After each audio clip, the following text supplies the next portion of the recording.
n'a pas encore dit son dernier mot. Amen. Alors, nous allons, si Dieu n'a pas encore dit son dernier mot, ça veut dire qu'il y a l'espérance, il y a l'espoir pour chacun de nous. Amen.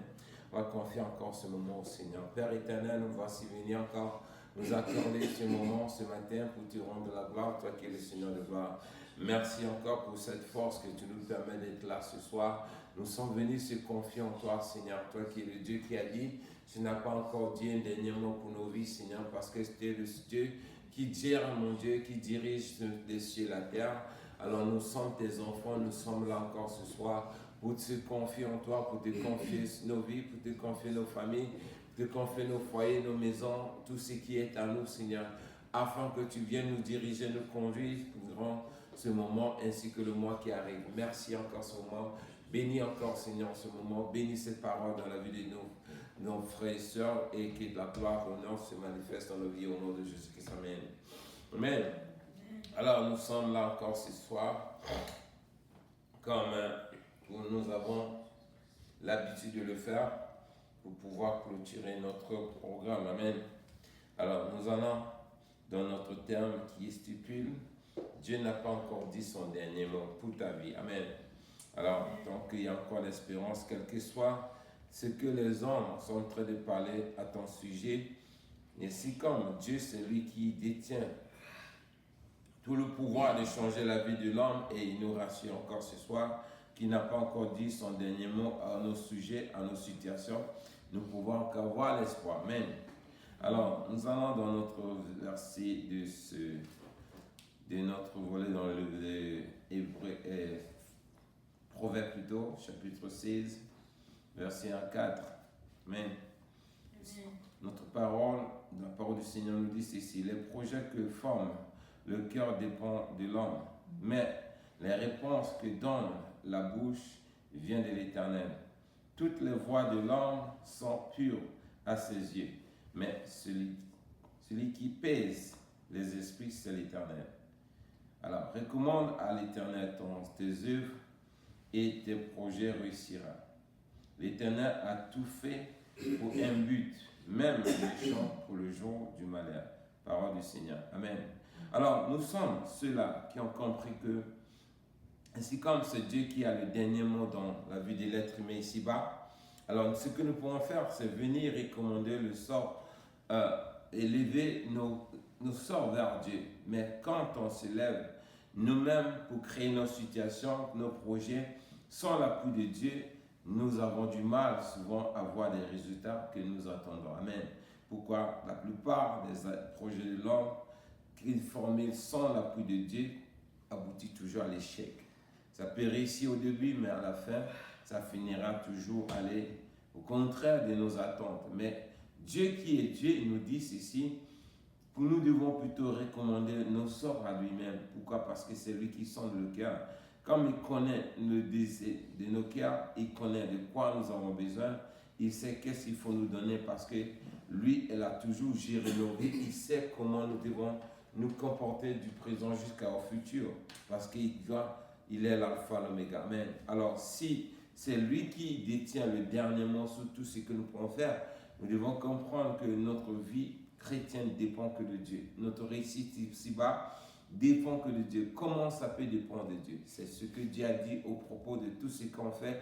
Si nous vivons de cette manière, c'est là où Dieu pourra se révéler dans la vie de chacun de nous. Parce qu'ici, il dit, dans le premier verset, il dit, les projets qui forment le cœur dépendent de l'homme.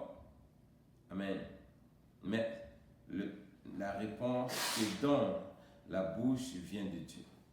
Donc, nous pouvons penser, ah, je vais faire telle situation. Ça, c'est notre pensée. Mais celui qui accorde ce que nous pensons, c'est Dieu.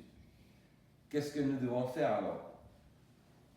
Donc, c'est de recommander ce que nous sommes en train de faire. Dire, Seigneur, voici, j'ai tel projet, j'ai telle situation. Qu'est-ce que tu en penses? Et on attend. Amen. Mais nous avons souvent, ce que nous faisons souvent d'erreur, nous prenons les résolutions, nous prenons des décisions que nos cœurs formulent et aussitôt on s'appuie sans pourtant consulter l'accord de Dieu. Parce que c'est Dieu qui décide de tout ce que nous faisons. Amen. Même si nous sommes ses enfants, mais il sait qu'est-ce qui est bon pour nous ou pas. Alors, donc nous devons prendre cela. Si nous comprenons cela, nous allons voir que nos projets auront que de succès parce que tout ce que Dieu fait et qu'il approuve, nous pourrons que voir le succès dans tout ce que nous sommes en train d'entreprendre. Pourquoi? Parce que Dieu, il connaît ce que nous avons besoin. Il sait de quoi.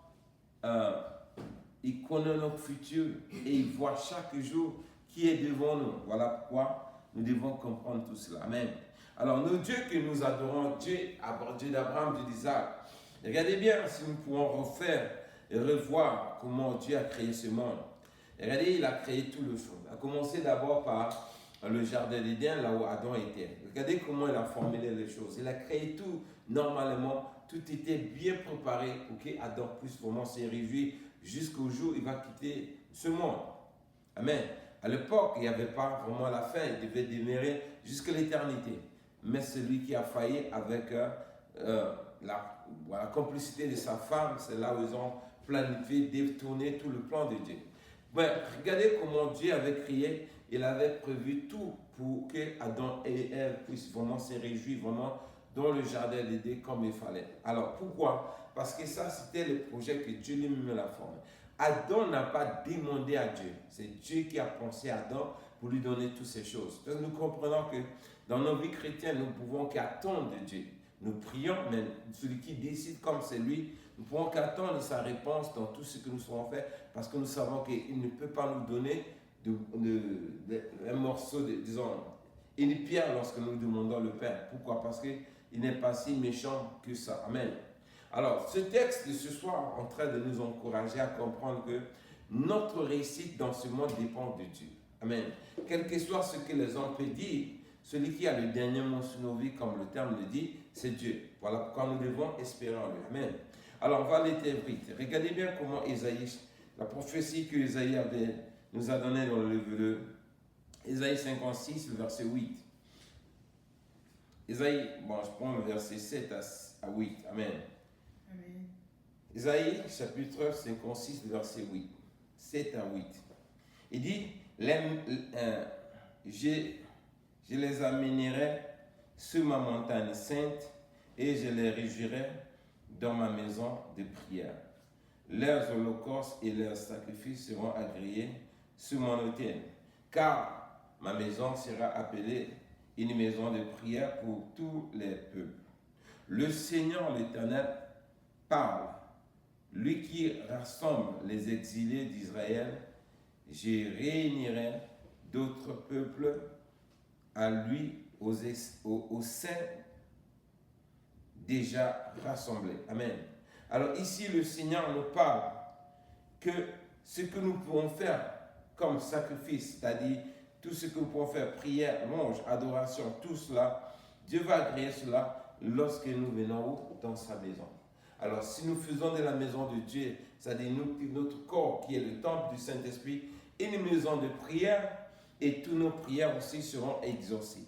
Pourquoi? Parce que si Dieu va rassembler les exilés qui sont dans l'extrémité de la terre, ça que c'est nous autres, parce que la parole ici était adressée au peuple d'Israël. Alors nous sommes ceux-là qui sont venus de l'extrémité de la terre se joindre à eux, le peuple d'Israël, afin que nous pourrons aussi réunir, rester dans tous nos projets comme il a dit. Donc si Dieu nous a promis de nous rassembler, nous pourrons qu'avoir l'espoir de compter sur lui, parce que le Dieu d'Abraham, le Dieu d'Isaac n'est pas seulement le Dieu des Hébreux, mais il est le Dieu de ceux qui mettent leur foi telle qu'Abraham l'a pratiquée et il a été élu parmi les autres peuples de la terre. Amen. Alors, aujourd'hui nous sommes là, Abraham n'est plus là, notre peuple d'Israël n'est plus là. Alors, c'est ceux-là qui vivent dans la foi, ceux qui ont mis leur espérance en nous. Donc, quand l'homme est en train de se moquer de ta situation, il est en train de t'ironer, ils sont en train de te mépriser, mais bien aimé, ne décourage pas, n'écoute pas ce que l'homme dit à propos de ton problème. Pourquoi? Celui qui a le dernier mot, c'est qui? C'est Dieu.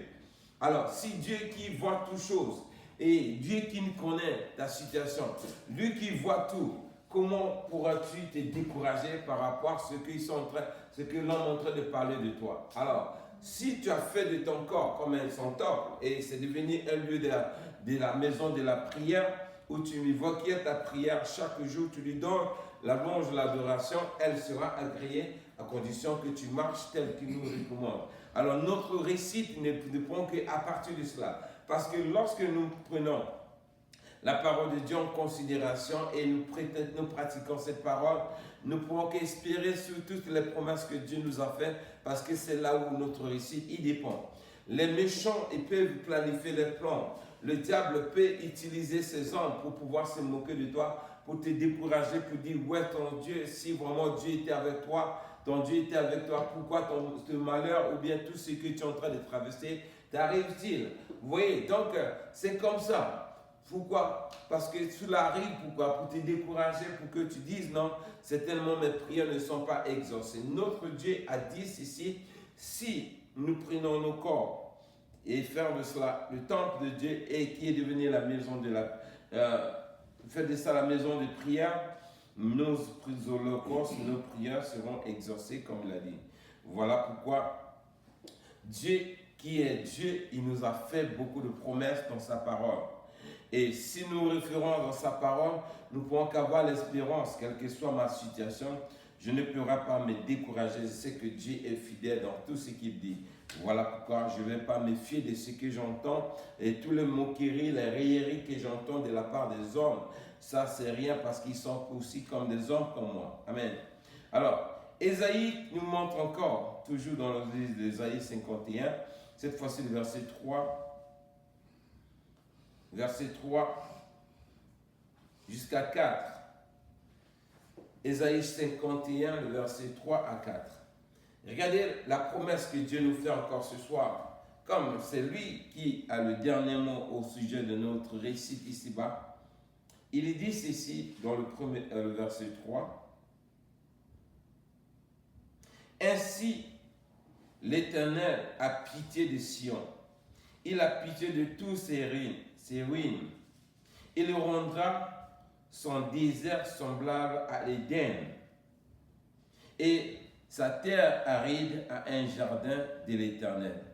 La joie et l'allégresse se trouveront au milieu d'elle. Les actions de grâce et les chants de cantiques. Mon peuple soit attentif. Ma nation, prête-moi l'oreille, car la loi sortira de moi. Et j'établirai ma loi pour être la lumière d'un peuple. Parole du Seigneur. Amen. Alors, ici, mes bien-aimés, j'ai aimé le verset 3, là où je vais le lire. Dieu d'Abraham, le Dieu d'Isaac, il dit il aura pitié des Sion, c'est-à-dire sur son peuple.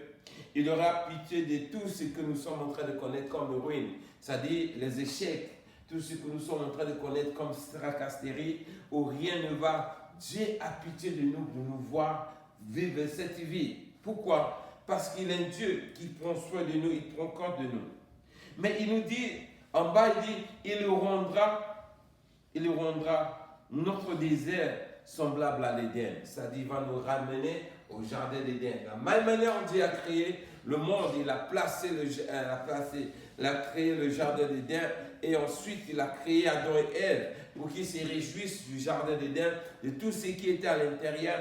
C'est ce que Dieu nous promet également lorsque nous gardons notre vie dans la voie à laquelle nous appelait à y marcher, lorsque nous ferons de nos corps le temple du Saint-Esprit, lorsque nous mettons notre vie en marchant tel que Dieu nous recommande, il prendra soin de nous, il aura pitié de nous, il aura pitié de tout ce que nos tracasseries, ce que nous sommes en train de connaître, nos échecs. Dieu dit la puissance de ça. Et voilà, il nous rendra semblable à un jardin d'Éden. Amen, comme il a dit lui-même.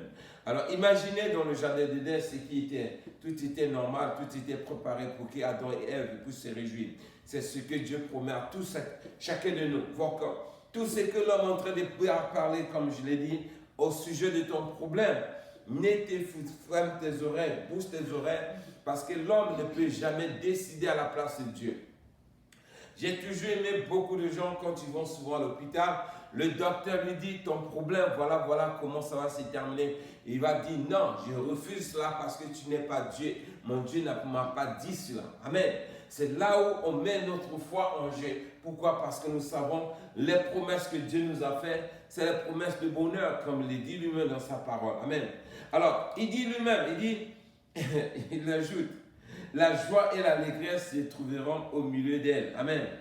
Alors, les actions de grâce, le chant de cantique. Quand Dieu te promet tout cela, ça veut dire il y aura la réjouissance de voir ce que Dieu fera dans nos vies. Et là où on avait vraiment l'angoisse, la tristesse, elle se changera en chant d'allégresse.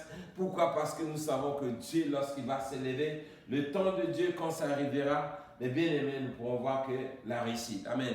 Alors, tout ce que le monde est en train de parler à nos sujets, à propos de nos échecs, à propos de nos situations, à propos de ton problème, mon frère, ma soeur, n'écoute pas cela. Ferme tes yeux, mets sur ta foi. Chaque parole qui sort des hommes et qui se moque de ta situation, prends ça comme un sujet de prière et lève ça vers celui qui a le dernier mot de décider de ta vie et va changer ta situation. Parce que notre Dieu est fidèle.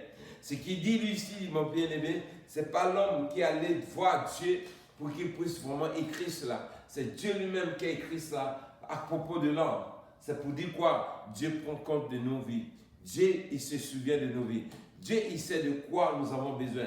Dieu, il sait que demain, un jour, on aura des situations d'angoisse, on aura des situations où vraiment, il y aura un sujet de moquerie, des railleries où les hommes vont se moquer de nous. Mais comme Dieu, il voit toutes choses, voilà pourquoi il a promis cette parole pour nous rassurer. Amen.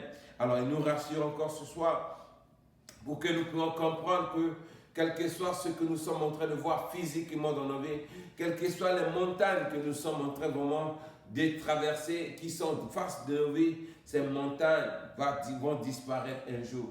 On dira de ces montagnes, qui es-tu, montagne, pour que tu puisses te placer devant nous. Et une fois que ces montagnes seront écartées de nos vies, il y aura des chants d'allégresse, des jouissances, des cantiques, d'actions de grâce. Pourquoi? Notre Dieu viendra intervenir. Donc, nous ne sommes pas ceux qui se découragent, mais ceux qui ont la foi pour renverser et attendre les promesses de Dieu, parce que la bouche de Dieu a parlé.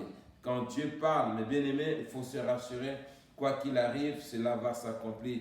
Parce que Dieu n'est pas un homme pour mentir, ni un fils de l'homme pour se repentir. Ce qu'il a déclaré, cela pourra s'accomplir. Quoi qu'il arrive, Dieu est Dieu. Amen. Alors nous sommes là dans notre test pour continuer toujours sur l'espérance de toutes les promesses que Dieu nous a faites. Et nous devons comprendre que, mes bien-aimés, tant que nous sommes en vie, tant que nous sommes encore, il y a encore la respiration dans nos vies, nous devons avoir toujours l'espoir. Amen. Parce que un enfant de Dieu, mes bien-aimés, il ne perd pas. Quoi qu'il arrive, si vraiment tu marches dans la foi, en vérité, en esprit, il n'y a rien à peine. Parce que nous avons déjà, la plus grande bénédiction que l'homme peut obtenir, le salut de son âme, est déjà dans nos poches. Amen. Si nous conservons cela tel que Dieu nous a recommandé, ça c'est un acquis. Maintenant, les ajouts pendant que nous sommes ici-bas, Dieu va nous donner de quoi nous avons besoin en attendant la venue du Seigneur. Donc, nous avons les enfants de Dieu, les bien-aimés, ne se lamentent pas à cause de cela. Parce qu'ils savent de quoi ils ont, la valeur qu'ils possèdent. Mais le monde, il court derrière le matériel de ce monde. Et quand rien ne va, ils sont bouleversés. D'autres même, ils prennent l'audace de s'assassiner, prennent le fusil, ce type parce qu'il a dépassé de son problème. Pourquoi? Parce qu'ils dépendent de leur cœur. Amen. Mais nous dépendons de toutes les promesses que Dieu a fait, nous a fait dans sa parole. Donc nos projets s'accordent sur les promesses que Dieu nous a faites.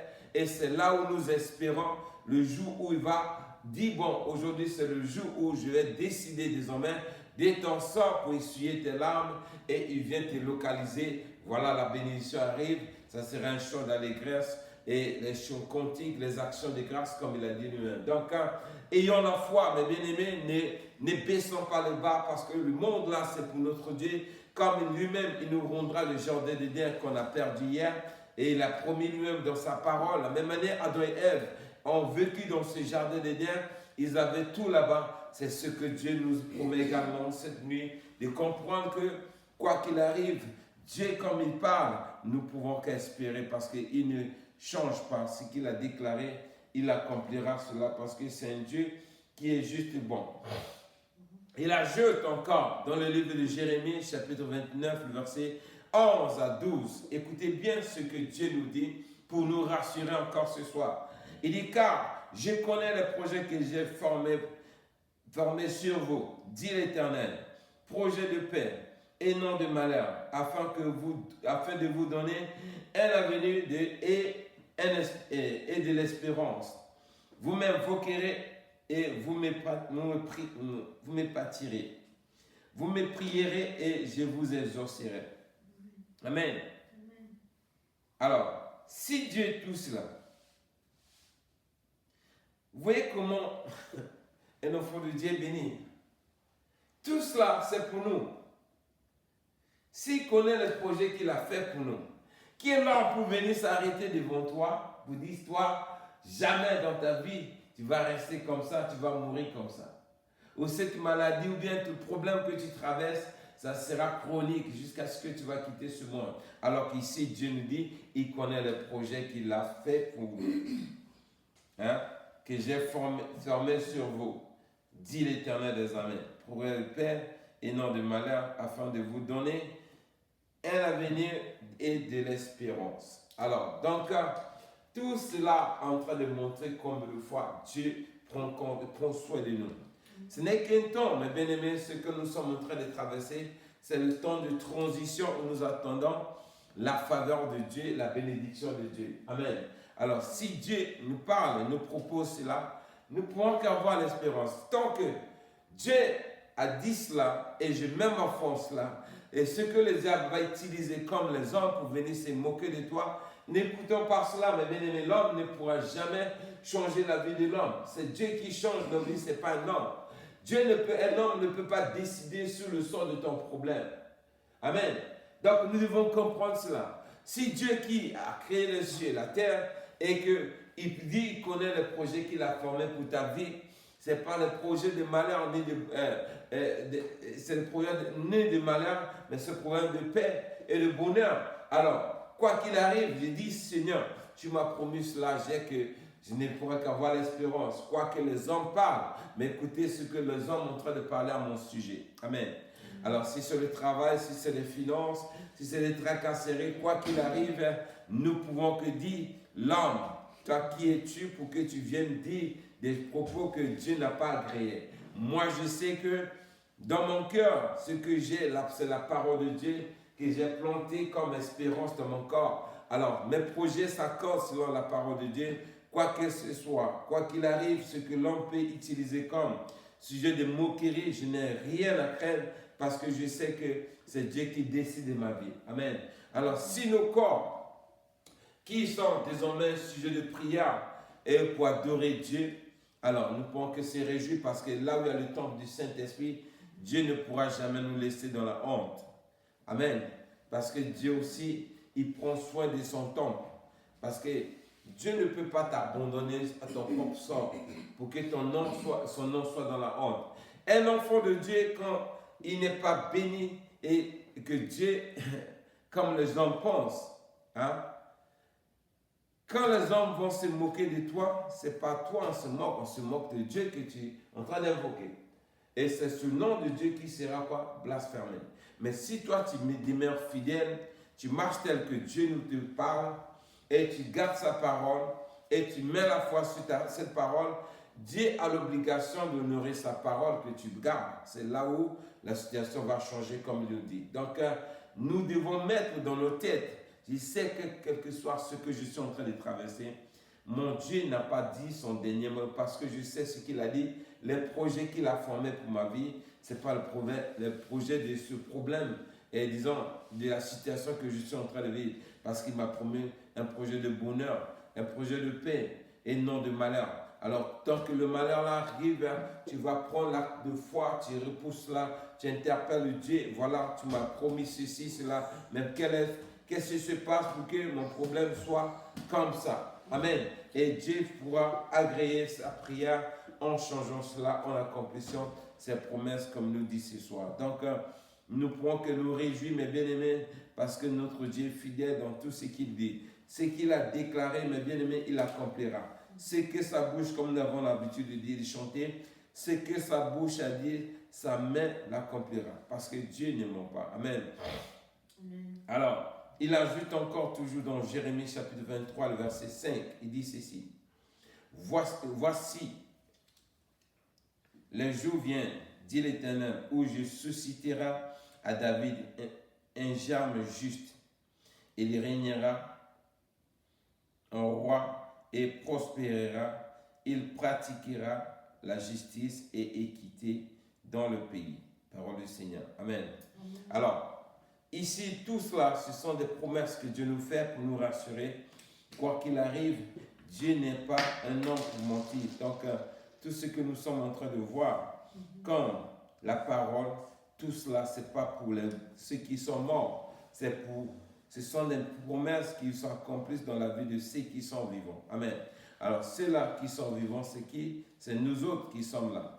Alors, si Dieu nous promet, nous fait toutes ces promesses, alors nous pouvons que nous réjouir. Donc, fermons les yeux dans tout le mensonge que Dieu et le diable est en train d'utiliser pour se moquer de nous, pour étouffer la foi de ceux qui sont faibles.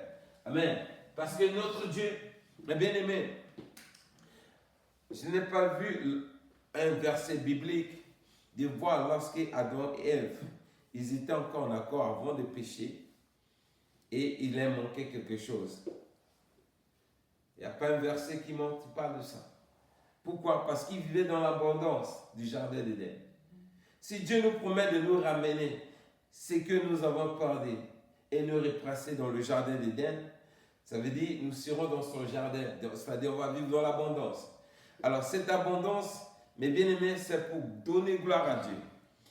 Quand Adam et Ève, ils étaient au jardin d'Éden, ils se réjouissaient de tout ce que Dieu avait fait pour eux. Et quand nous lisons la Bible, nous voyons comment ils étaient bien à l'aise, jusqu'au jour où ils ont péché. Alors si, par la grâce que Dieu nous accorde, nous acceptons le Seigneur Jésus comme Seigneur et Sauveur, nous gardons sa parole, nous marchons dans cette parole, nous ne pourrons qu'avoir l'espérance. On a vu beaucoup de choses, mes bien-aimés.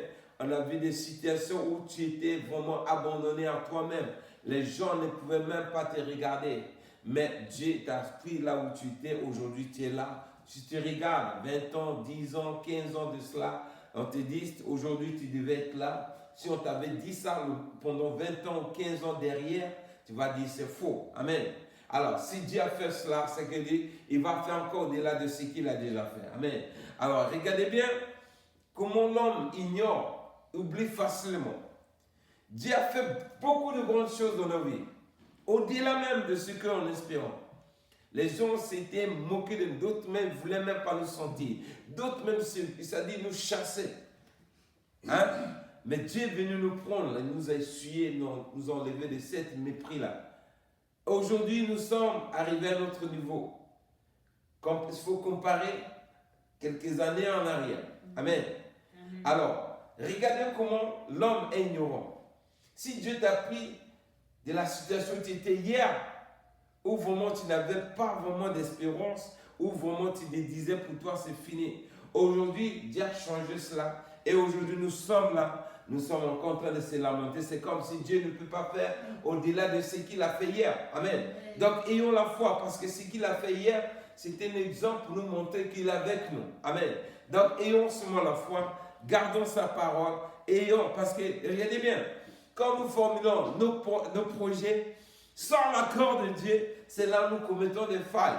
Mais lorsque Dieu lui-même vient nous prendre et nous élève là où il veut, là où on doit être, c'est là où nous allons voir. Tout va changer parce que ce que Dieu fait quand il élève sa main et il dépose ça sur la vie de l'homme, il apporte la faveur. Tu vas voir là où il y avait le blocage, là où il y avait l'échec, là où tu t'imaginais même pas. Dieu va créer une ouverture, tu seras là-bas. Quand tu vas regarder en arrière, on va dire c'est Dieu qui fait ça dans ma vie. Amen. Pourquoi? Parce que c'est lui qui décide. Amen. Si nous comprenons que notre récit dans ce monde dépend de Dieu, ce que nous devons faire, c'est de garder la foi et d'attendre. Quoi qu'il arrive, le temps qui viendra, Dieu va toujours susciter des miracles parce qu'il est fidèle, parce qu'il a fait ça hier dans nos vies. Amen. Amen. On a vu beaucoup de miracles, beaucoup. Chacun de nous ici et a des témoignages. Si tu vois, quand tu avais 10 ans, ou bien 15 ans, ou bien 20 ans, et tu compares la manière dont tu vivais et la manière dont tu vis aujourd'hui, tu vas voir, il y a une grande différence. Qui a fait cela? C'est Dieu, ce n'est pas nous-mêmes. C'est Dieu qui a fait ça dans nos vies. Amen. Il a enlevé vraiment l'opprobre, que les hommes se moquaient de nous, comme il a dit l'autre passage. Il s'est souvenu de nos vies. Il est venu, il a essuyé nos larmes. Et aujourd'hui, nous pourrons nous réjouir de tous les bienfaits que Dieu est en train de faire. Donc, nous devons comprendre, ça ne va pas s'arrêter de ce qu'il a fait hier, il va continuer à faire cela. Soyons seulement fidèles, espérons sur sa parole. Dieu qui est juste bon, il va le faire encore. Amen. Alors, on va ajouter encore. Nous sommes toujours dans le livre de Jérémie parce qu'il y a beaucoup de promesses que Dieu nous a faites. Cette fois-ci, nous sommes dans le livre de Jérémie, chapitre 30, et versets 17 à 20. Amen. Amen. Encore le temps, il faut faire signe parce qu'il est temps. Amen. Jérémie, chapitre 30, verset 16. On va commencer à 16. 16 à 20.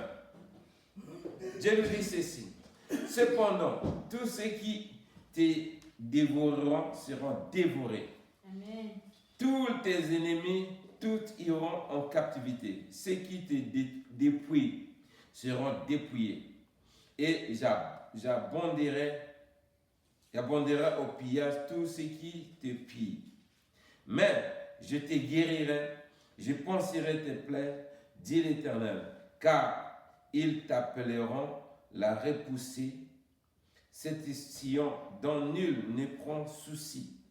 Ainsi, par l'Éternel, voici je ramène les captifs des tentes de Jacob. J'ai compassion de ses demeures. La ville sera rebâtie sur les ruines. Le palais sera rebâti comme il était du milieu de s'élèveront des actions de grâce et des cris de réjouissance. Je les multiplierai et ils ne diminueront pas. Je les honorerai et ils ne seront plus méprisés. Ses fils seront comme autrefois. Son assemblée subsistera devant moi et je châtierai tous ses oppresseurs. Parole du Seigneur. Amen. Regardez encore ici. Dieu est très bon, mes bien-aimés. Dieu dit ceci dans sa parole. Cependant, ceux qui te dévorent, ceux qui en veulent à ta tête, ceux qui veulent vraiment ta mort, ceux qui souhaitent ton malheur, ceux qui sont vraiment ennemis de ta réussite, ceux-là, Dieu dit ceci, ils les dévoreront. Amen. Ils seront dépouillés eux-mêmes. Et il dit encore, il abondera au pillage tous ceux qui te pillent. Ceux qui sont en train de te créer du mal, des problèmes là, Dieu dit lui-même s'en chargera de leurs problèmes. Ceux qui sont en train de faire contre toi, Dieu lui-même, il viendra te délivrer et le sort qu'il va retourner contre ces gens-là sera sévère. Parce que Dieu, quand il veut te venger, mes bien-aimés, il faut avoir vraiment la foi. Et il viendra et nous promet encore, là où nous sommes vraiment méprisés, là où vraiment il y a l'échec, là où il y a le blocage, là où il y a le manquement, ou là où rien ne va, Dieu dit, il nous guérira et il pansera les plaies, dit l'Éternel. Ça veut dire, il viendra guérir. Ça veut dire, là où il y avait des problèmes, Dieu va se prendre charge des problèmes et il va restaurer la situation comme si rien n'était auparavant. Amen. Alors, s'il va bondir les plaies, s'il va restaurer nos vies, nous ne pourrons qu'avoir l'espérance. Il dit, car ils ne t'appelleront plus cette Sion dont nul ne prend souci. Aujourd'hui, si personne ne se soucie de toi, mais bien-aimé, Dieu dit ceci, lui-même viendra. Ceux qui n'ont pas souci de se soucient pas de ton problème. Ils sont en train de se moquer de toi. Ils sont en train de parler mal de toi. Ils sont en train vraiment de te mépriser. Dieu lui-même viendra. Il prendra soin de ton problème. Il va montrer que tu détiens l'Esprit de Dieu. Il va te lever à une autre dimension où les gens seraient étonnés de te voir arriver là-bas. Amen. Alors, moi, je me souviens, le jour où j'ai quitté l'Afrique, j'ai habité dans un quartier. Il y avait un colonel et puis un directeur à côté de moi. Le colonel, là, vraiment, il me méprisait mal. Il ne voulait même pas me sentir. Mais Le jour où il a appris que je suis venu en Amérique, c'est là qu'il a su que, Dieu existe. Ils se sont posé la question, comment il a fait pour aller en Amérique? Lui cherchait à faire venir sa fille ici, il n'arrivait pas. Mais il entend, moi j'ai quitté l'Afrique, je suis venu en Amérique. Dieu l'a vraiment montré que Dieu, il est Dieu. On ne se moque pas de l'homme. Amen. Donc quand les gens se moquent de toi et te méprisent, il faut continuer pour toi avec la prière. Et bien, je bénis Dieu. À ce moment, je priais beaucoup. J'étais toujours dans le jeûne, dans la prière, jeûne de prière. Dieu s'est souvenu de moi. C'est ça le verset là est venu. C'est-à-dire les gens ne se soucient pas de ton problème. Ils sont en train de se moquer de toi. Ils sont en train de te mépriser. Toi, continue à vaquer pour toi la prière. Dieu voit tout cela. Quand le temps de Dieu viendra, il viendra éclabousser l'eau sale dans le visage de tous ceux qui sont en train de te mépriser. Et c'est là ils sauront que Dieu a vraiment le dernier mot sur ta vie. Amen.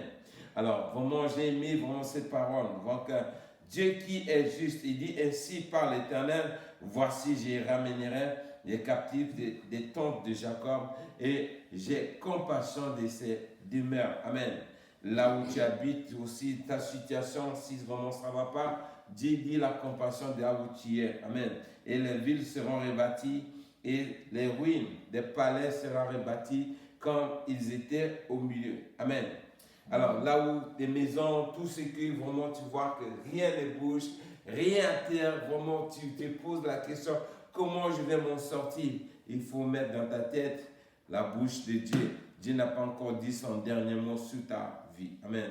Et l'espérance, pense, continue à avoir la foi, Dieu va se manifester. Amen. Alors, il ajoute encore toujours dans Jérémie chapitre 31, verset 13, verset 11 plutôt, il dit ceci, car l'Éternel rachète Jacob et il le délivre de la main d'un plus fort que lui. Amen. Donc, ceux qui se disent, ils sont forts devant toi et ils ont la puissance, ils ont des moyens, ils peuvent faire ce qu'ils veulent. Dieu te délivrera de la main de ton patron. Et celui qui est en train de te moquer de toi, tous ceux qui se disent sont forts, Dieu dit, se souvient de toi, il viendra te localiser un jour. Amen. Alors nous voyons quand on fait le revue de toutes ces promesses, nous pourrons qu'avoir quoi? L'espérance, la foi. Pourquoi? Parce que Dieu, quand il parle, mes bien-aimés, si nous pratiquons la foi et nous mettons notre foi dans cette parole, nous pourrons voir le miracle. Parce que Dieu, il dit ceci, il envoie sa parole pour nous guérir. Amen. Alors, comme les pensées, ce que nous pouvons comprendre, mes bien-aimés, nous pouvons avoir des pensées dans nos cœurs pour fermer des projets, mais ayant dans nos têtes celui qui a le dernier mot, c'est Dieu. Ce que nous pouvons faire, c'est d'élever nos prières, d'élever nos soucis vers ce Dieu et ces promesses qu'il nous a relatées ce soir viendra s'accomplir dans nos vies et parce que Dieu ne ment pas. Toute cette parole-là n'est pas pour ceux qui sont morts, comme je l'ai dit. C'est pour nous tous qui sommes en vie. Amen. Alors, c'est un peu ce qu'on a. Ouais, on va prier maintenant. Amen. D'accord, on va arrêter le temps. D'accord, on va prier. Hein? On va prier pour que Dieu puisse pour nous. Seigneur, merci encore, Seigneur mon Dieu, pour ta parole. Merci pour les promesses que tu nous fais. Père, nous savons, Seigneur mon Dieu, en tant qu'enfants de Dieu, nous avons été toujours méprisés. Beaucoup disent, mon Dieu, à nos sujets, où est son Dieu? On verra comment il pourra s'en sortir de sa situation. Mais Père, nous savons, ta parole nous rassure encore ce soir, Père, que tu es le Dieu qui a le dernier mot au sujet de nos préoccupations, Père. Et tu ne vas pas nous laisser abandonner à nos sorts pour ceux qui n'ont pas, ne se soucient pas de notre sort, Seigneur. Merci pour cette parole, Père, parce que nous avons encore là, ça nous donne encore la foi de croire en toi, parce que tu es un Dieu qui dit la chose, elle s'accomplit dans la vie de ceux qui mettent la foi dans cette promesse. Merci pour cette parole, Père, que tu nous donnes ce soir, parce que nous avons compris, Père, c'est toi qui as le dernier mot au sujet de nos vies, Père éternel. Nous te bénissons pour toutes ces promesses, parce que tu es Dieu. Merci encore, Seigneur, pour tout ce que tu nous accordes comme grâce. Je te présente ton peuple, ceux qui, mon Dieu, traversent les situations compliquées, Père, où ils sont désemparés, à fermer leur foi, Seigneur. qu'ils apprennent, mon Dieu, à compter sur toi, Seigneur. Mais non pas qu'ils s'appuient sur les penseurs de leur cœur, parce que nous savons, nous pouvons formuler le projet de nos cœurs, mais celui qui a le dernier mot, c'est toi. Alors aide-nous, Saint-Esprit, à comprendre cela et à vivre tel que tu nous as parlé, parce que nous savons, avec toi, nous ferons des exploits. Merci pour tous les projets que tu nous as permis ce soir, qui n'est pas le projet de malheur, mais le projet de bonheur et de paix, Seigneur, parce que ça nous rassure encore combien de fois tu prends soin de nous. Nous te remercions, nous te bénissons au nom suprême de Jésus-Christ. Amen. Amen. Amen.